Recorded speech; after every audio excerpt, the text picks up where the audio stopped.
பாருங்க, சின்ன பிள்ளைகளுக்கு கூட அது வந்து காசு கிடச்சிருச்சு. பார்க்கலாம் இந்த ஆளுக்கு என்ன கிடைக்குதுன்னு. வா, வேறு ஒன்று வாங்குறாரு, பார்க்கலாம்.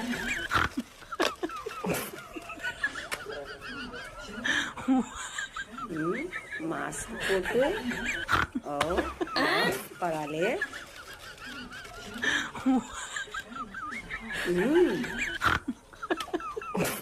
என்ன இவருக்கு காசு கிடச்சிருச்சா? வா, ஓகே. அப்போ தான் எல்லா சிப்ஸ் பேக்கெட்டில் இருக்கும். பார்க்கலாம்.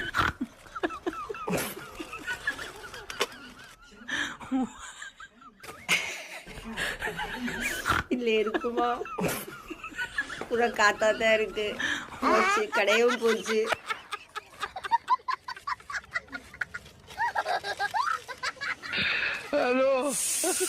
ஒன்றுமே இல்லை.